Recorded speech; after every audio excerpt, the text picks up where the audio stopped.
right. So, my previous video, I showed how you can create a 3-point jig to straighten a blade.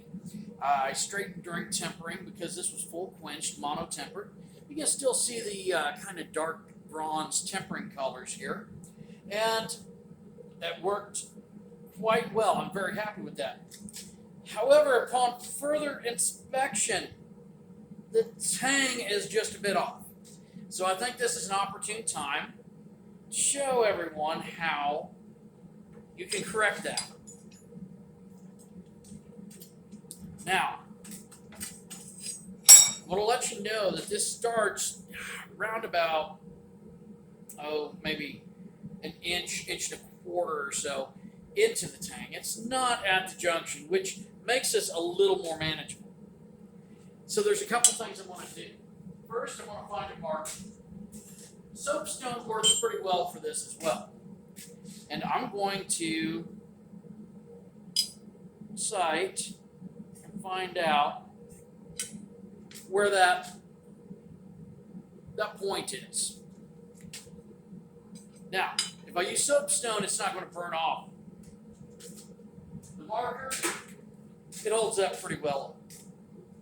So what I'm going to do, I'm going to go ahead and I'm going to clamp this in the vise, and I'm going to come up maybe 3/4 of an inch or so from that bend in the tank. It's very subtle, but I had talked about in the previous video how you can use a torch to selectively heat an area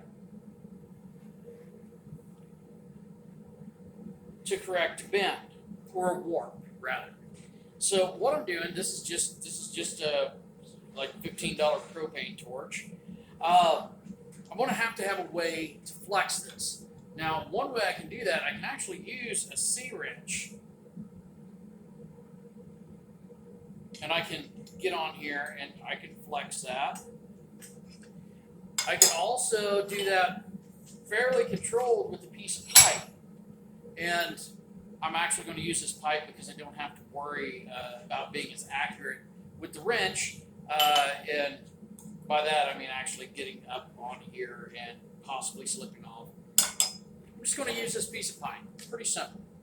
Now, keeping in mind that this is currently about 1 3/4 inches away from the blade, I really don't run too much risk of overheating and having heat migrate and affect my edge.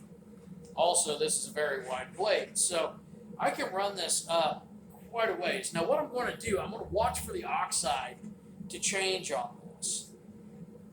So as that's happening, I'm starting to see some purples, and it'll eventually get into some blues. And I'm just heating this. I'm going to want this really up into kind of a spring blue at least before I start flexing on it. Now keep in mind, the tang is not hardened. It's only hardened just below the shoulder area. Okay.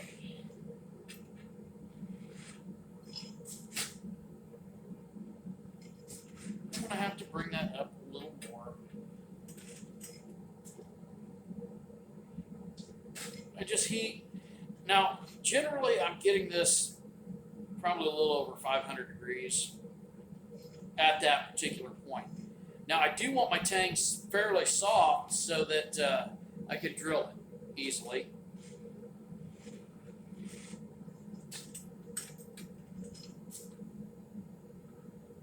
Awesome. And with just a little bit of pressure, a little bit of heat, you can achieve that straight tang.